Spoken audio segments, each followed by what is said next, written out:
Ямар эрэгтэй хүнийг эр хүн шиг эр хүн гэх вэ? Том биетэй, булчлаг, сахалтай ирээгүй. Эсвэл буур суурьтай, додоо тамиртай, бүхний төвчдөг ирээгүй. Эр хүн юм байж шалжгансан энэ төргээд байдаг. Гэхдээ ер нь эр хүн гэж хэн бөгөөд ямар ах хэвтэй юм бэ? Ер нь хараад байхад сүүлийн жилүүдэд эр хүн шиг эр хүн гэж тодорхойлогддог ирчүүд нэгүе бодол цөөн болсон үнэн. Сайхны хүртэл гэр бүл дахь эр хүний үүрэг болон эмэгтэй хүний үүрэг гэдэг тодорхой ялгаатай байсан. Гэхдээ ойрын жилүүдэд гендерийн асуудлууд ихэд яригдах болж нийгмийн болон эдийн засгийн хувьд ирэм гэдэг 50-50 тэнцүү оролцоотой болоод байгаа. Энэ буруу гэж байгаа юм бол биш.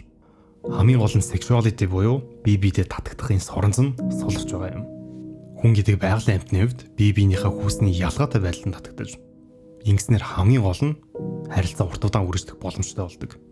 Энэ удаагийн ярианы гол зорилго бол эр хүн гэдэг тодорхойлолтыг дахин сэргээж өөрийгөө эсвэл өөрийн гэр бүлийн харилцаагаа зөв чиг шугуунд барих сэтэл болоосэй гэж хүсэж бэлтгэлээ.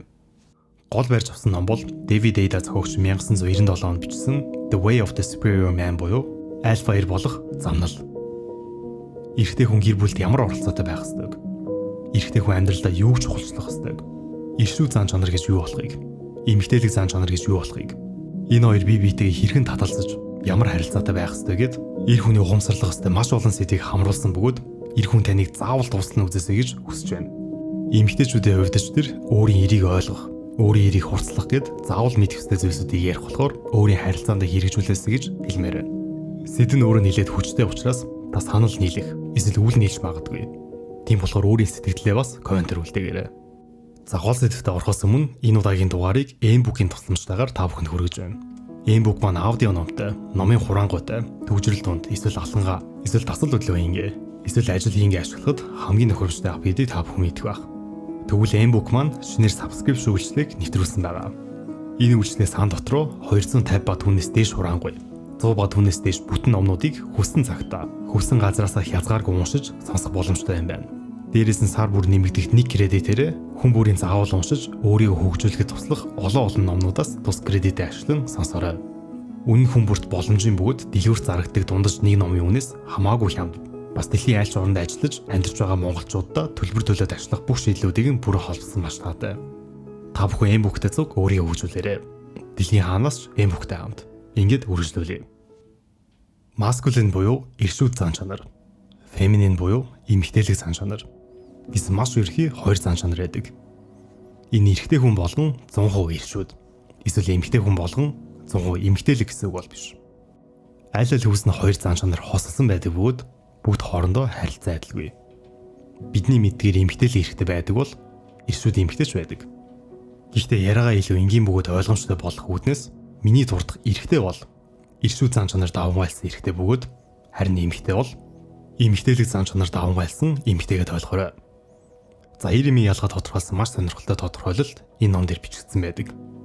Тэр нь юу вэ гэхээр эрэгтэй хүн аливаа юмсыг энгийн болгож хоослох дуртай бол эмэгтэй хүн аливаа юмсыг дүүрэх дуртай гэж. Дийлэх ганцаараа амьдардаг эрчүүдийг хүргэж нэвэл юу лэн зайл байгаа. Магадгүй 2 өндөг 4 тв.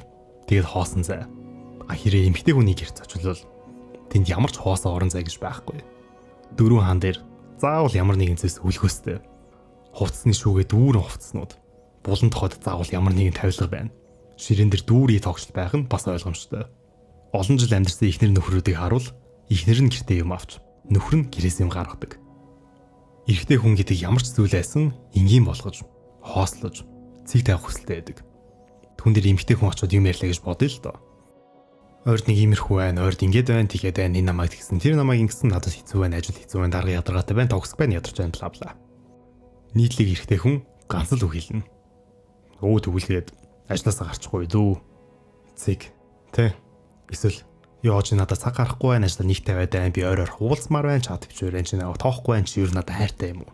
Нийтлэг эрэгтэй хүн ганц л үг хэлнэ. Уучлаарай. Заснаа. Цэг. Тэ. End of conversation. Харилцаа яриа үгээр дуус. Энэ бол шийдэл бөгөөд дүгнэлт байгаа байхгүй юу? Ингэж харилцаа яриаг энгийн болгодог.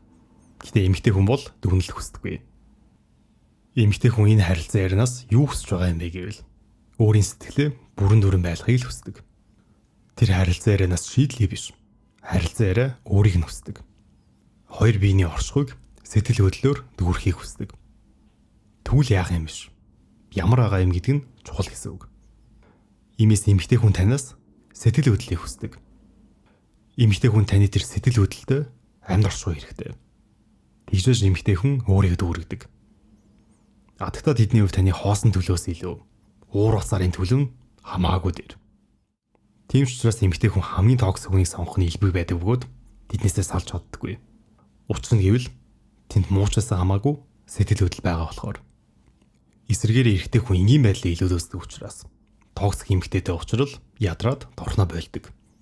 Токсик найз залуугаасаа салж чаддаггүй эмэгтэй хүнийг зөндөө сонсч байсан бол тийм эрэгтэй хүнийг сонсож байгаагүй нь ийм шалтгаантай гэсэн үг. Гэхдээ эмэгтэй хүн танаас сэтгэл хөдлөл хүсдэг нь буруу гэж байгаа юм бол биш. Энэ харин ч зөв. Угаасаа эмэгтэй хүн гэдэг эрэгтэй хүнээс ямар сэтгэл хөдлөлийг хийсээ яаж гаргаж ирэх тухай бүхнийг мэддэг. Үүний ачаар л эрэгтэй хүн эмэгтэй хүнтэй байснаар хамгийн чухал нь бүрэн бүтэн болж чаддаг. Яг л хар цагаан зураг солон өнгөтэй болж байгаа мэт. Учир нь иршүүд эрэгтэй хүн ганцаараа байхдаа бүх зүйлийг энгийн болгоод, хоосон болгоод, дүгнэж шийдсээр хагаад сэтгэл хөдлөл нь ингээд шугамшиг болчдөг. Хаяа найзтайгаа зугаацч сэнгэлдэж хөөрөлтөн хаяа кино үзэж уйлнав гэхээс биш, үнэн эрэхтэй татсан шугамшиг л сэтгэл хөдлөлгүй амьдрах нь олонтаа. Харин эмгтээлэг шин чанар давмгайлсан эрэгтэй хүн гэдэг шалгаангүй хэрүүлэгдэг. Зүгээр яж хагаад мар цор хийгээтэй. Амар амгалан тайван байдалд сэтгэл санаа нь ханахгүй байгаа учраас сэтгэл хөдлөл хайж хамгийн амархан хэрүүл хийдэг самыг сонгодог. Тимийн улмаас уур уцаар атаачтай хэрүүл уруулаар сэтгэлээ дөрөх оролдлого хийдэг. Өөрийн ухамсаргүйгээр. Харин иршүүд ир гэдэг бол сайн ч талаараа тэр, мууч талаараа тэр хэр баргийн зүйлийг тоодгүй. Учир нь тэд амар амгалан байдлыг илүү төсдөг. Би дутхгүй гэдгийг мэддэг. Энэ тэнд болж байгаа сенсац, имэ зүйлийг хүн амьтны ховж үеиг өөрт хамааралгүй бол сонирхгүй гэсэн үг. Угаасаа өөрт нь уурдах ажил нь хамаагүй чухал юм чинь. Гэтэ нөгөө талдаа сэтгэл хоосон бөгөөд энгийнээр хэлбэл уйтгартай болчдөг. Дөнгөж өмнөх 5 дахь өдөр шүү дээ. Маа нэг найз надаас за амьдрал ямар байна да? Дэлгэрүүлээд гоё ярилтаа гэж асуугаад би бүр хариулж чадахгүй байсан юм чинь. Сайн ч гэмээргүй, муу ч гэмээргүй, ажиллаж явдгаараа явж л байдаг, онцгийн бүтлгүү зөөлж байхгүй. Одоо юу гэж хэлэх ёстой үнэхээр мэдэхгүй болж байгаа юм. Тийм болохоор эрэгтэй хүний амьдрал бол мэдээж хэрэг эмэгтэй хүн хэрэгтэй. Эмэгтэй хүн байж байж бидний сэтгэл хөдлөл, мэдрэмж, зам байдал гэдэг зүйлс үүсэж бид бүрэн бүтэн болдог. Монк буюу амшигтэй зөвхөн өөр дээрээ төвлөрөх нь амьдралын таашаалыг авахгүй төрөгдөг гэдгийг энэ номоос ойлгож болохоор байгаа юм. Заавал үерхэж ихнэрээ болох зорилготойгоор эмэгтэй хүнтэй уулзах алба бүндэ байхгүй. Сонирхол татагдал уулзч үзээд өөрийн нэршүүд энергитэй амьдралдаа эмэгтэйлийн энергийг оруулах нь чухал байгаа юм. Энэ ном дээр өвдсөн шамаагүй нээлттэй сэтгэлтэй бай гэж бичигдсэн байдаг. Гэхдээ мэдээж амьдралдаа эмэгтэй хүнийг оруулна гэдэг нь дагаад тэр хүний маш олон асуудлыг оруулдаг учраас хамааргүй. Таны амар амгалан тайван байдал бол мэдээж алдагдана. Олон ч Холливуудын кинон дээр гол дүрийн ганц бай залуу маань нэг эмэгтэй дурлаад л үхэж дуустдаг те. Би ихтэй бүх эмэгтэй хүнийг бол хэлээгүй шүү. Мэдээж энийг үзэж байгаа та эрэгтэй хүнд ямар ч асуудал авч ирдэггүй тийм эмэгтэй хүн байж болно. Бид нийтлэг эмэгтэйчүүдийг л хэлж байгаа шүү. Тийм болохоор дараа нь комментээр би тийм биш, би нөхөртөөгөө эмэгтэй гэдгээд гомдлоод байгаа. За гол зүйл бол бид нар эмэгтэйчүүдийг ойлгох ёстой. Ойлгохын тулд яг өнөөдрөөс хэрэгжүүлж болох шилдэг шийдтэй үеийг тань зааж өгье. Энэ бол яаж вэ? Ямар байна? Эсвэл өнөөдөр ямар өдөр байв? Энэ бол энэ ном дээр гайхалтай эр хүний нэгдүгээр үе гэж бичигдсэн байдаг. Энэ үе партнертаа хэлдэг хэсгээ өөрөөс нэг асуугаад үзээрэй. Учир нь феминин буюу эмэгтэйлэг эмэгтэй хүн гэдэг бол минут секунд тутамд л байнга өөрчлөгддөг. Түүний сэтгэл хөдлөл, мэдрэмж, мууд цагийн өмнө л гоё байна гэж байснаа одоо муухай болсон ч байж болно. Энэ дээр худлаа ярьж байгаа гэсэн үг бол биш. Харин эмэгтэй хүн өөрийгөө сайн илэрхийлж чаддаг байгаа юм. Өөрийгөө сайн илэрхийлнэ гэдэг бол эмэгтэйлэг зан чанарын төлөөлөлж гэж хэлж болох байх. Эрэгтэй хүнд ч гэсэн энэ зан чанар маш хэрэгтэй. Тийм болохоор асуух хэрэгтэй. Яаж байна? Ямар байна? Өнөөдөр ямар байв те? Эрэгтэй хүний асуултад маш товчхон хариулдаг. Өглөө жимдээ яваад, ажилдаа яваад, хүнд очиж юм өгчөөд ээжигээ нийтгийж хүргээд ирлээ. Зэг. Эмэгтэй хүн бол өнөөдөр жимд явсан чинь сого байсан гэсэн чинь согог нөхөр нэ шүү дээ. Болдогийн сайн найз юм байлээ шүү дээ. Болоо гэсэнс манай ажил дээр ирсэн шинэ охин тийм цог барьдаг юм байлээ бла бла бла. Энэ харилцаа яриг өөрөө эмэгтэй хүний сэтгэл санааг дээшлүүлдэг. Тэг гол нь эмэгтэй хүний мэдрэмж гэдэг бол маш олон зүйлсээс шалтгаалдаг. Үүнд ихэвчлэн ганцхан шалтгаан гэж байхгүй. Тухайн өдрийн цагаагаар өглөө үзсэн фэйсбүүкийн хар бараа эсвэл гэгээлэн мэдээ, өчтөр шөнө үзсэн кино, кофе шопт бадсан ховж, гутлынх нь өнгө өмссөн байгаа хувцастай цогцсон байгаа хэсэг энэ төргээд хар шуурга үүсгэхэд маш олон зүйлс нөлөөлдөг дөө. Хаа байсан хойд бол өмнөд мөсөн даалын цагуур Улаанбаатарын шуурга нөлөөлдөг шиг энгийн зүйл бол байдаггүй. Тиймээс болоогүй байгаа үедээ үүнээс шийдэл хайх нь өөрөө ихэвчлэн утгагүй хэрэг болдог. Оронд нь асууж сонсох нь түүнийг тайвшруулахад, хамгийн гол нь дүүрхэхэд тусална. Гэхдээ харилцаа бүр өөр өөрсдийн гэсэн түвшинтэй байдаг. Олон жил хамт байгаад бие биенээ сайн ойлгосон хосуудын үед гэвэл таныг ихнэр тань танаас илүү сайн ойлгож, та ихнэрээ түүнээс сайн ойлгох болдог. Энэ бол гайхалтай эр хүний дараач үе шат. Харилцаа гэдэг бол ганцаараа байхдаа өөрийн тухай олж мэдчихгүй маш олон зүйлийн талаар партнераараа дамжуулж олж мэддэг ийм гайхалтай зүйл. Тийм болохоор л хоёр бие нэг юм бий болоход бүрэн бүтэн болдог юм. За тэгэхээр ихэнд хэлсэн шиг эмэгтэйлэг эмэгтэй хүн гэдэг эршүүд хэрэгтэй татагддаг. Тэгвэл эрэгтэй хүнийг эршүүд болгодог хамгийн том хүчин зүйл юу вэ? Энэ бол эрэгтэй хүний оюун бодол. Зарим хүмүүст би хаа гэж бодогдсон байж магадгүй ч гэхдээ би хаач тэр оюун бодол удирдагддаг. Хүчрхэг оюун бодол байж, эр хүн хоолны дэлмээ барьж, шунал хүслээ дарж, дасгал хөдөлгөөндөө залхуурлуу явж, булчинлаг бий бүтээдэг. Хамгийн гол нь эмэгтэй хүн эрэгтэй хүний оюун бодлоор урлаж буй. Тэр аюулгүй орон зайд нь татагддаг. Амьтны ертөнцид эмэгчид овгийн хамгийн хүчтэй альфа эрхч амьтныг сонгодог шүү дээ. Хүний хувьдсан ялгаагүй. Гэтэ мэдээж тэр нь сайн зодтолдог хэсэг бол биш. Сэтгэл санааны хувьд, нийгмийн хувьд, эдийн засгийн хувьд, ирээдүйд хүүхдүүдийнх нь аа болох хүний хувьд. Яана хараа ийм зүйл болчихлоо одоо яах вэ гэхэд дагаа сандраад уучраа мэдэхгүй эрэгтэй хүнийг эмэгтэй хүн сонгохгүй лавтай. Асуултыг шийдэж өгөөд ард нь бат цогсох хүнийг л сонгоно. Энэ бүгдийг бүрэлдүүлэх зүйл бол эр хүний оюун бодол. Оюун бодол гэдэг зүйл мэдлэг, туршлага, амжилт, бүтлгүүтлэр л зузаан болдог. Тийм ч учраас эмэгтэйчүүд ихэвчлэн өөрөөсөө ах хүмүүс татагддаг. 20-той, 25-тай, 30-тай, 35-тай эрчүүдийн хооронд мэдээж хүн хүнээсээ шалтгааллах ч гэсэн дундажлаад үзэхэд оюун бодлын асар том зөрүү байдаг. Эр хүний үнэлэмж гэдэг бол түүний оюун бодлыг л заана. Тэгэхээр энэ оюун бодлыг яаж хөгжүүлэх вэ? Одоо хамгийн чухал хэсэг нь тэр хариулт нь бол зорилго. Эр хүний оюун бодолд түүний амьдралын зорилго хамгийн чухал байдаг. Амьдралын зорилго. Юу хийх гэж төрсөн юм? Хэн болмоор байгаа юм? Юуны төлөө өдөр болгон амьдарч байгаа юм? Өдөр болгон хий зүрдэг залхуу эрэгтэй хүнд эмэгтэй хүн татагдах уу? 3 дахь, 4 дахь, 5 дахь хагасаа ингээл өдөр болгон баар ордог эрэгтэй хүнд эмэгтэй хүн татагдах уу? Ажлаа дургуй гэж ярьдаг мөртлөө ажил амьдралаа өөрчлөх ямар ч хичээл зүтгэл гаргадаг эрэгтэй хүнд эмэгтэй хүн татагдах уу? Тийм эрэгтэй хүнийг эр хүн шиг эр хүн гэж хэлж чадах уу? Тийм эрэгтэй хүнийг дагаж явахыг хүсэх үү? Боловсрч гүйцсэн гоё эмэгтэйчүүдийн хувьд бол үгүй л ах. Эр хүнийг түүний зорилго бүтээдэг. Эр хүний амьдралын хэм маяг түүний зорилготой нягт уялдаад байдаг. Шийдвэр гаргалт болгоно түүний зорилготой нийцдэг. Гэтэ харамсалтай нь дийлэх хүмүүс зорилгогүй амьдардаг.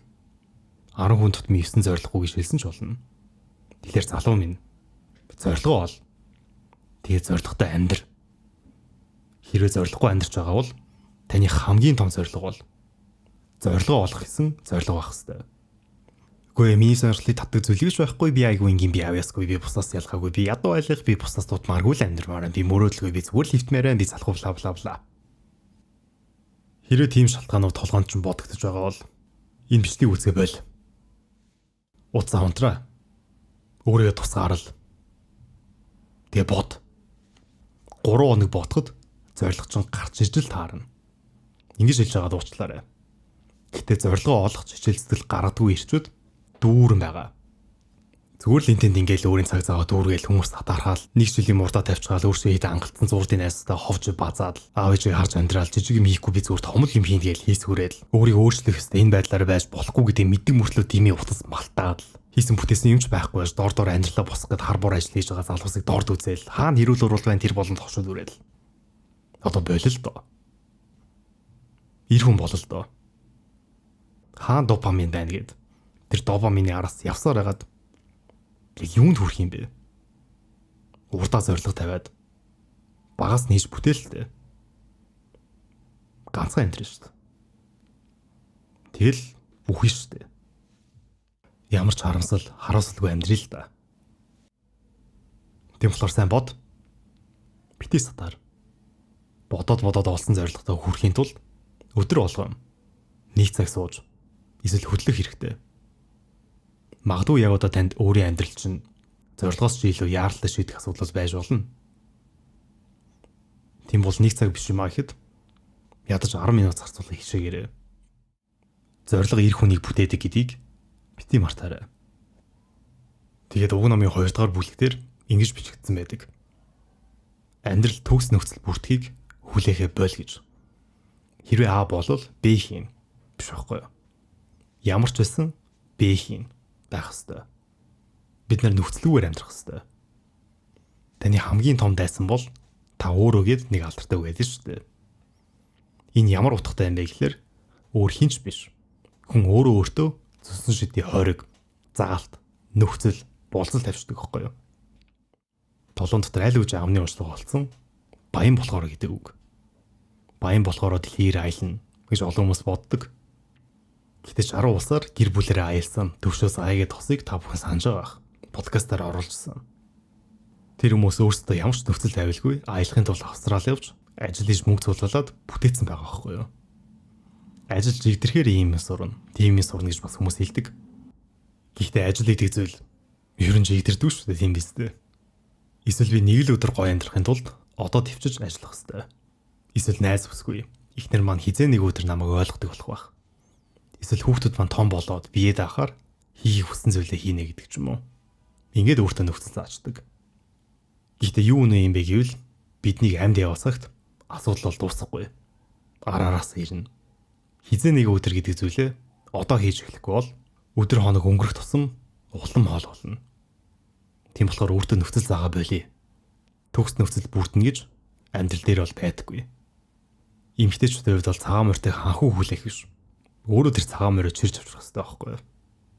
Бити хүлээ. Өөрөө хөдөл. Амьдрсан шиг амьдрсан ир хүн гэдэг бол мөн хүлээгээгүй. Аюулгүй байдал хүлээгээгүй. Эмэгтэй хүн хүлээгээгүй. Тийм л ир хүн байдаг. Өөрийн эмэгтэйдээ болоо. Энэ дэлхийд юу хийх хүссэн? Тэр бүхнээ хүлээлгээ өгдөг. Тийм ирчүүдийн хувьд хүлээсэн цаг болгон хий тимийн үрсэн цаг болж таардаг. Дараа нь тухтай бүснээсээ гар. Тухтай бүснээсээ гар гэдэг нь тийм айхтар том зүйлүүдийг бол хэлдэггүй. Шууд ажилласаа гараал те бизнес эхлүүлнэ гэж хүмүүс бодоод байдаг. Гэтэ үгүй. Яг одоо хийж болох жижигхэн зүйлээс эхлээд өөрийн тухтай бүснээс гарах хэрэгтэй. Жишээ нь утсан донцсон гэдгийг мэдэж байгаа бол дараа утас скролдох гэдэг байвал нэг удаа хөөс ажгаараа бүрий скролдохгүй шүүгээд болох хэрэгтэй. Тухгүй мэдрэмж төрөх байх. Гэтэ олон удаа давтаж байж үүнээс гарах боломжтой болно.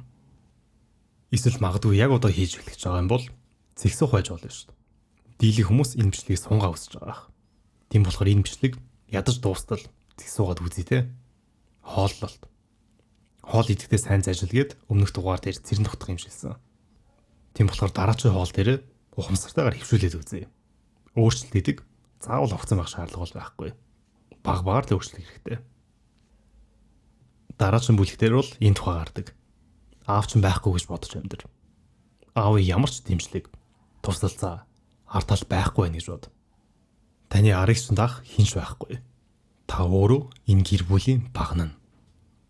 Гэр бүлийг жинхэнэ утгаараа авч яваа хүн гэдэг үргэлж сорилт донд байдаг. Ир хүнийг хамгийн их ир хүн шиг болгодог зүйл бол сорилт. Үүний эсрэг туйлол шалчсан ирчүүдийн шинж тэмдэг нь амьдралдаа сорилт авч үзээгүй байдаг. Энэ ном дээр ингэж бичигдсэн байдаг. Ир хүнийг сорилт бүтээж, эмэгтэй хүнийг магтаал бүтээдэг гэж. Тийм болохоор өөрөө шийдвэрээ гарга. Тэгэд өөрөө хариуцлага үүр. Үнэхээр энгийн зүйл. Өөрийн амьдралаа өөрөө бүтээ. Аюул заалыг мэдрэх хэрэгтэй. Үүний өдөөс өөрийгөө сорих хэрэгтэй. Миний хувьд би аавгүй хүссэн. Өөрийнхөө амьдралаа өөрөө авч явах хэрэгтэй гэдгийг багаас ойлгож авсан. Аава энэ намайг ингэсэн тэгсэн. Ахаа өндөр зайланд ажил олдохгүй байна. Их ч төрсөн өдрөөр ийм амаар ингэж хэлэх хүн надад ерөөсөө байгаагүй. Бүхнийг өөрийн гараар хийж байгаа тулд би бол өөртөө нүүр бардан байж чадж байгаа. Ном гаргах 20 сая төгрөг боллоо. Зарлаа нөхөж чадах болов. Чадхаас өөр арга байхгүй болохоор л нөхцөн байгаа байхгүй юу? Дараа ч номоцсон гарах гээд ирэх мэрх гээд хөрөнгө оруулалт хийгээд эрсдэлээ үүрээд ажиллаад эхэлсэн л байгаа. Иймээс өөрийн гаргаж буй шийдвэр, хариуцлага, сорилт бүгд өөрийн чинь нуруунд дээр байгаа гэж бодох хэрэгтэй. Гудамжинд гарах хэсэг бол бүгд өөрөөс чинь шалтгаална гэж бодож хичээл зүтгэл гарах хэрэгтэй. Ингэж байж л та өөрийнхөө жинхэнэ зорилгоо олж чадна. Зорилго гэдэг зүйл бол сонгон шиг олон давхартай байдаг. Хамгийн гадна талын давхарт нь өнгөц зүйлс байж болно. Жишээ нь G-класстай болох юмсан, тохилог байртай болох юмсан, Fitbit-тэй болох юмсан гэдэг ч юм уу. Энэ давхрын цаанд бусдад хүндлэгддэг хүн болох юмсан, олон мянган хүн туслах юмсан, өөрийн үзэл бодлоо үлдээх юмсан гэх мэт. Хамгийн хүнд байх зорилгыг бол та өөрөө л нээж болно. Маш их сорилт, амьдралын туршлагын эцэстэл нээж болно. Энэ өөр үгээр тайлбарлахад маш хэцүү зүйл байж болно. Үүнийг олоосоо гэж танаас хүсмээр байна. Ер нь ир хүн шиг ир хүн байж гэр бүлээ юугаарч тутаахгүй авч явна гэдэг бол маш хэцүү зүйл. Танаас дараах зүйлс үргэлж асуугдаж бас шаардлагдан. Энэ насанда юу хийж бүтээж, бусдад юу өгөх юм? Ир хүн гэдэг бол бусдад үргэлж өглөг байх ёстой. Ир хүн гэдэг бусдад өгөвч хариу нэгтгэхгүй байх ёстой. Ир хүн гэдэг бол бүхий л зүйлс хувираа өөрчлөгддөг гэдгийг ухаарсан байх ёстой. Ир хүн гэдэг бол аливаа юмс үзэгдэл, гэр бүл, найз нөхөд, эхнэр хүүхэд тэр хүмүүсийн зан төлөв болон үзэл үргэлж өөрчлөгддөг бөгөөд энэ нь байгалийн зам гэдгийг ухамсарласан байх ёстой. Ир хүн гэдэг бусдад талархуулж, хүндлэгдсэн ч тэдний сэтгэл санаа өөрчлөгдөж болохыг хүлээн зөвшөөрсөн байх ёстой. Ир хүн гэдэг тийсэн ч гэсэн өөрийн хамгийн үнэтэй оршихуйгаа бусдад шалтгаангүй өгдөг байх ёстой. Ир хүний хувьд түүний амьдралын зорилго хамгийн чухал байх ёстой. Уг номнэр ингэж бичигдсэн байдаг. Үргэлж өөрийн эмгтэйгээ сонс. Гэтэ сонссны үндсэн дээр өөрийн шийдвэрээ гарга. Чиний сэтгэлийн гүнд өөр зөв сонголт байсан ч эмгтэн санал болгосны сонгол эцсийн дүндээ чи өөрийн сонголтод итгэдэггүй ир болно гэж. Хосын болон гэр бүлийн харилцаанд санал бодол зөвлөсөх үе бол зөндөө гардаг. Гэтэ тэр болгонд эмгтэн санал бодлыг дэмжиж байвал эцэст нь та сул дорой ир болно шүү гэсэн үг. Уг нь бол бид нар чинь амхандаа эмгтэйг хүндлээд байгаа юм л да. Гэтэ энэ бол юм. Жишээ нь амралтын өдрөө өглөө найз охинтой хамт ирлээ. Эрэхтэй хувьд бол өглөө болгон жинд явагдаад л та. Тэгсэн эмгтэн өө хараа чи өглөчгөлдөө хамт заах унтыг бити явал та гэж хэллээ гэж бодъё. Өө тгий хараа гэт ерөөсөө үлдэж болохгүй гэсэн үг. Мэдээж тухайн агшинтай бол найз охин баярлна. Фитнесийг биш намайг сонглоо гэдэг ч юм уу те. Эсвэл хуваарай ажил эрхэлдэг бол ажиллаж байж болно. Ажлыг биш намайг сонглоо гэдэг эхэндээ бол баярлаж лаарна. Чаавста бид нар ч уг нь бол баярлуулах гэдэл заримдаа ажлаа хоёр тавьчихдаг. Гэхдээ энэ бол асар том алдаа. Ир хүний тэрүүн сонголт бол түүний амьдралын зорилго байх ёстой. Мэдээж эмэгтэйг гомдохыг бол хүсэхгүй. Эмэгтэй ш тэр. Өө эн чин зорилготой тууштай хүн биш байсан юм биш гэж бол тухайн агшиндаа бол бодохгүй. Гэхдээ урт хугацаанд эмэгтэй хүн гэдэг далд ухамсартаа бодож эхэлдэг. Энэ хүн хүчтэй хүн биш байна да. Үргэлж миний үгээр явдаг. Зорилготой үнэнч хүн биш юм байна гэд ир хүн хүндлэлээ алддаг. Эсвэл их орон таны дуудлаа. Хайраа бити яваач. Надтай үлдээч. Чамгүйгээр би яах юм бэ? гэж дийлэх эмэгтэй хүн бол хүснэ. Чин сэтгэлээс шүү. Тэгээд эрэгтэй хүн үлдэх юм бол мэдээж баярлна. Гэхдээ явандаа эмэгтэй хүн гэдэг далд ухамсартаа эрэгтэй хүндлэгээ болдог. Эрэгтэй нь хайртай болохоор л зорилгоосоо дээгүүр эмэгтэйгээ сонгодог. Эмэгтэй ч гэсэн хайртай болохоор л зорилгоос нь илүү өөрийгөө сонгохыг хүсдэг. Гэхдээ харамсалтай нь эцэст нь эр хүн хүндлэлээ алдаж дуусдаг. Тэгээд л өөрийн хайрын тус сонсон доо. Тийм болохоор л бити сайн залуу бай. Оронд нь хүчрхэг залуу байх хэвээр. Зорилготой бөгөөд тэр зорилгоо үргэлж нэг тавьдаг бай. Одоо хэлэх үгсийг маш сайн санаж авах хэрэгтэй. Боловсрч гүйцсэн эмэгтэй хүн гэдэг эрэгтэйхээ бүх зүйл ахыг хүсдэггүй. Тэр бүхий л хүн дундаас хамгийн нандин хүн байхыг хүснэ. Тэр ир хүний зорилго тэр хүн гэдгийг мэддэг. Тэр түүний зорилгыг дэмжиж, түүнийг сорьж, түүнийг амжилтанд хүрэхийг хүсдэг. Тэр түүний завгүй үед түүнд саад боллгүй, халуун цай оруулж тавиад үнсээд л гардаг. Тэр чамааг өөрөөсөө хамааралтай байгаасаа гэж хүсдэггүй. Тэр чамайг эрхчлөөнд хүрэхийг хүсдэг. Тэр чамайг өөргүйгээр нь хинч биш байгаасаа гэж хүсэхгүй. Учир нь тэр энэ хайр өөр биш байж болно гэдгийг мэддэг. Тиймээс тэр чиний бүхий л зориг болохыг хүсдэггүй. Харин тэр чиний зорилгын нэгэн хэсэг байхыг хүсдэг. Гэхдээ орчин үеийн хэвлэл мэдээлэл, медиа үүний яг эсрэг нь байдаг. Маш олон романс кинонууд эрэгтэй хүний мөрөөдлийг эмэгтэй хүн болгосон байдлаар гаргадаг. Хаягдсан эрэгтэйг хинч биш болгож гаргадаг. Тэгээд тэрийг нь бид нар үзээ сэтгэл хөдлөдөг. Жишээ нь ноутбук ч юм уу те. Гэтэ бодис байдал дээр эр хүн хүндлээ алдаад дуусна. Тийм болохоор анх өөрийн эмэгтэйгээ өөртөө дурлуулсан тэр зан чанараа хийцээч алдаж болохгүй. Ганц бие байхдаа булчин шүрмстэй фит байсан бол найз хүндээ боллоо гэд хайж болохгүй. Ганц бие байхдаа үнэн шударга зөв байсан бол эмэгтэйтэйгээ уусгахад өөрийгөө өөрчилж болохгүй. Ганц бие байхдаа зорилгоо төлөө тууштай хөдөлмөрлөдөг байсан бол тэрийгэ үргэлжлүүлэх л ёстой. Түүнийг анх өөртөө дурлуулсан тэр гой мундаг, ухаалаг, шийдэмгий, зоригтой залуу хивэндээ л ээж улам сайжрах ёстой. Тийм учраас таны зорилгыг чинь үнэн сэтгэлээсээ ойлгож, дэмждэг эмэгтэй хүнийг л сонгоорой. Тэр нь мэдээж эмэгтэйдээ бити цаг гаргах гэж хэлж байгаа юм бол биш. Харин ч эсэргээрээ өөрийн хайртай хүнээ 100% хайрл. Өөрт байгаа цаг хугацаа бол энерги 100% зориул. Үнэн сэтгэлээсээ хайрл. Өөрийн хайр халамжаа бүрэн мэдрүүл. Та хоёрын хамт өнгөрүүлэх цаг хугацаа гэдэг маш үнцэнтэй, утга учиртай байх ёстой. Ингээд төсөөлөд үзье. Та англи байна уу, френч байна уу, аль нэгэн гадаад хэлийг хүссэн үедээ сурах боломжтой. Тийм цаг завтай. 90% магадлалаар та сурахгүй байх. Ягаад юм бэ гэвэл ихэнх хүмүүс үүний эрэхтэй тийм цаг зав байж л байдаг.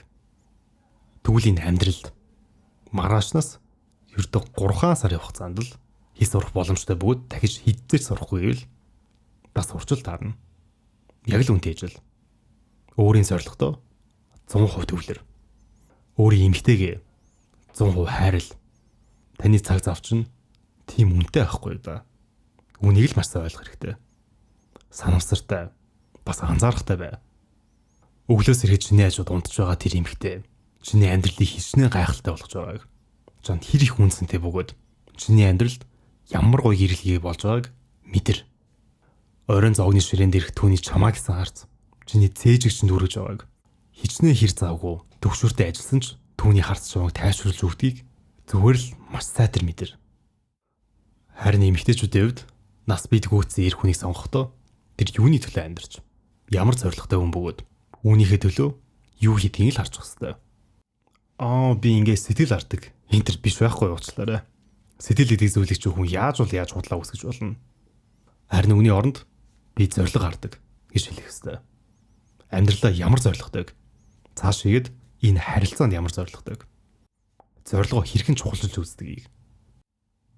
Гэр бүлийн зорилгоо маш сайн ухамсарласан эр хүн гэдэг араар тавьдаггүй. Уг ном дээр ингэж бичигдсэн байдаг. Эрэгтэй хүн бол үргэлж феминин буюу эмэгтэй энергийг илэрхийлдэг. Хажуугаар зөрсөн эмэгтэй өнөр, ажил дээр ярилцсан эмэгтэй яриа, харс тулгарсан эмэгтэй харц гэд бүхэл биеэрээ биш юмаа гэд өөрөөр төрлийн эмэгтэй энергийг илэрхийлдэг. Харин түүний зорилго, та хоёрын зорилго, энэ харилцаа ямар зорилготой буюу юунд хүрэхийг хүсэж байгаа мэддэг эрэгтэй гэдэг өөрийгөө бүрэн хянаж чаддаг. Учир нь superficial буюу өнгөцхөн, гадаргуун дээр байдаг зорилго гэдэг түүнийг чамаа гэсэн хүн зорилгын хажууд ямар ч үнцэнгүй гэдгийг мэддэг. Ир хүн шиг ир хүн гэдэг ямагт өөртөө үнэнч байдаг. Өөртөө үнэнч байж бусдад бас үнэнч байна. Тэр өөртөө бардам, өөрийн оюун бодолдоо бүрэн итгэлтэй байдаг. Өөртөө үнэнч бөгөөд өөрийн зорилготой үнэнч. Тийм болохоор тэр бүхэл феминин энергийг өөрийн эмэгтэйгээс л авахыг хүсдэг. Дөрөв хэлсэн. Ир хүнийг сорилт бүтээж, эмэгтэй хүнийг магтаал бүтээдэг гэж. Үүнийг мэддэг ир хүн өөрийн эмэгтэйг хамгийн сайхнаар магтдаг бөгөөд түүний хэрэг цэцэг гэж төрсөлөл тэр үргэлж усалдаг. Турах гэж байгаа эрэгтэйг хөөс юм уу таран хахаа минь ингээл болоо юу. Дахиад 10 сүнэ. Өөрийг хурцл гэж хэлэх нь үр дүнтэй байдаг бол. Эмэгтэй хүнд чи үнэхээр гайхалтай байна. Фитнестэй тууштай явдаг энэ хөдөлмөрт зан чанар чинь үнэхээр их дуртай шүү гэж хэлэх нь илүү үр дүнтэй байдаг. Иймээс өөрийн эмэгтэйгээ улам гоё эмэгтэй хүн байлгахын тулд ир хүн шиг ир хүн гэдэг үргэлж түүнийгээ магтдаг. Үргэлж эмэгтэйгээ хамгийн сайнаар мэдэрч түүнийг усалдаг. Түүнийг үргэлж гэрэлтүүлж, эрх чөлөөтэй байлгахыг хүсдэг. Түүний гоо үзэсгэлэн шүтэн биширч, хамгийн сайхан үгсийг хэлдэг. Түүнийг байгаагаар нь хайрладагч. Түүний төгсд үлдэр болгоход дэмждэг. Уг номын гарчиг болох Superior Man буюу гайхалтай эрх хүн гэдэг зөвхөн өөрийн иршүү зан чанартай хөтлөгдөг тийм төмс эрхтэйг бол заагаагүй. Зөвхөн өөрийн иршүү зан чанартай хөтлөгдөх гэдэг бол нэгдүгээр түвшний эрхтэй. Хоёрдугаар түвшний эрхтэй гэдэг өөрийн дотоод эмгтээлэг зан чанараа мэддэг бөгөөд үүнийг тэнцвэртэй авч явдаг. Харин эцсийн болох 3 дугаар түвшний эрхтэй гэдэг бол эмгтэйгээ бүрэн мэдэрч зүрх сэтгэлээ түүнтэй холбосон байдаг. Өөрийн хамгийн гүн зорилгоо ойлгосон бөгөөд энэ ертөнцийн төлөө хамгийн сайн сайхныг бүтээж, түүний төлөө хамгийн сайн сайхныг бас бүтээж, хамтдаа зөвхөн өөрсдийн гэсэн уран бүтээлийг уралдаг. Энэ уран бүтээл ямар өнгөтэй бөгөөд юу төрслөгдсөн байхыг хинш мэдэхгүй. Уран бүтээл гэдэг үнэлхийн аргагүй үнцэнтэй байдгийг нэгээ адил та хоёрын уран бүтээлч үнэлэгдэшгүй үнцэнтэй байх ёстой. Ингээд энэ удаагийн дугаараа өндөрлөе. Гайхалтай эрхтэй болон гайхалтай эмэгтэй танд амжилт хүсье. Дараагийн дугаар дээр уулзъя. Баярлалаа. Баяртай.